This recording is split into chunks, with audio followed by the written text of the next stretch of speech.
Сәлем қыздар, мен сендерге бүгін барқыт тортының қалай жасалу жолын ұсынбақшымын. Өте нәзік, тамаша болып шығады. Сіздер де жасаңыздар. Қалай жасалу жолын видеоның соңына дейін қараңыздар. Тортымызға қажетті заттар біздің ұн, какао, сұйық май, шекер, айран және сары май, жұмыртқа. Сары май міндетті түрде пайызы 72-80%-дан жоғары болуы шарт. Алдымен біз тостағымызға жұмыртқа мен шекерді араластырып аламыз.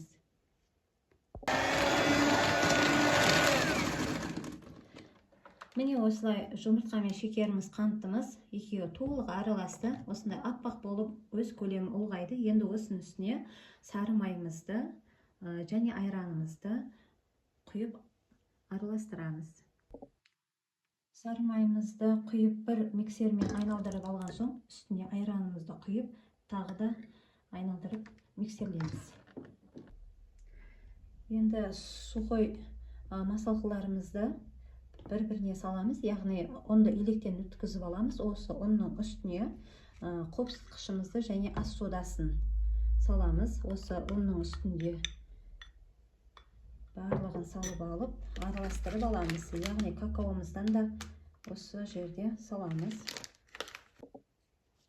Мен осындай сухой краситель қосайын деп жатырмын. Осы екеуін қосайын деп жатырмын. Сіздер көресіздер.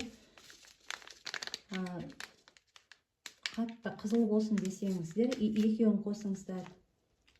Мен осылай оның үстіне екеуін қосып,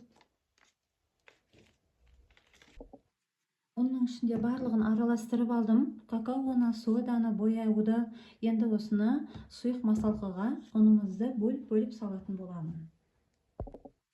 Ұнның барлығын толық бірден салуға болмайды. Осылай 2 бөліп, 3 бөлікке бөліп, сұйық масалқымызға салып араластырып аламыз. Яғни миксердің көмегімен. Ұнымның ең соңғы бөлігін салдым. 3 бөлікке бөліп салдым мен.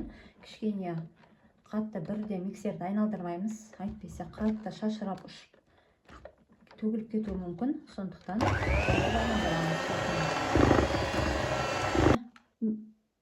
смесімін дайын.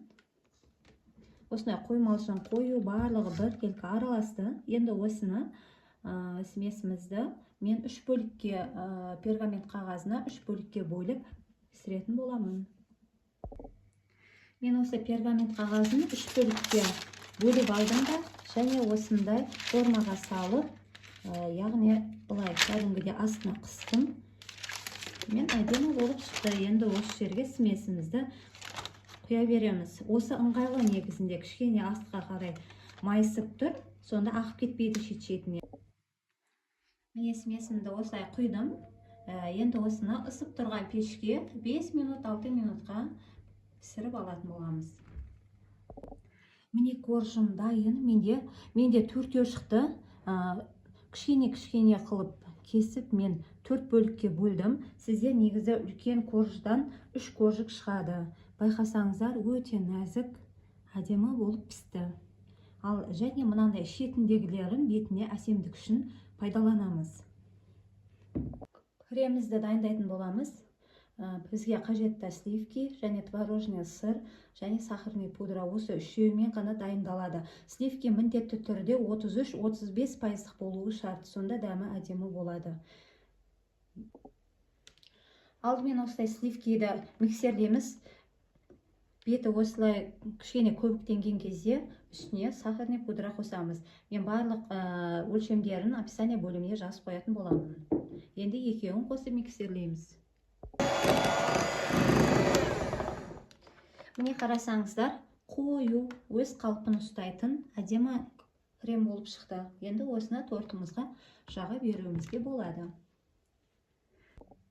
Мен коржымды жинап жатырмын. Осындай формада жинаймын. Астына подложке қойдым.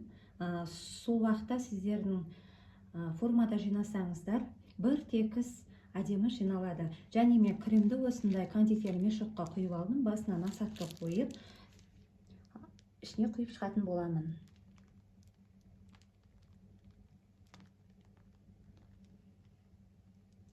Осылай кремімізді мешокпен басына насадка қойып істесеңіздер, қасықпен де жағуға болады, бірақ осылай жақсаңыздар бір текс әдемі жағылады. Енді ең соңғы коржымды үстіне қоямын. Міне кальсонды алдым. Барлығы корждардың арасына крем бір текс болып жағылған. Енді осының үстіне сыртын қаптайтын боламыз. Яғни осындай кондитерный мешокқа қайтадан кремімізді салып алып, барлық жеріне кремімізді құйып шығатын боламын. Ол қаптап алдым. Осы айналдырып отырып істесеңіздер әдемі шығады. Енді бетін әсемдеуге осы бағана шетінде қалған бәрін үгітіп майдалап алдым. Енді осымен әсемдеймін. Міне қыздар, менің тортым дайын. Өте нәзік, әдемі болып шықты. Сіздер де жасап көріңіздер. Видео ұнаса, маған комментарий жазып, лайк басып, міндетті түрде менің арнама тіркеле кетіңіз. Және сауалдарыңыз болса, түсінбеген жерлеріңіз болса, міндетті түрде маған комментарийге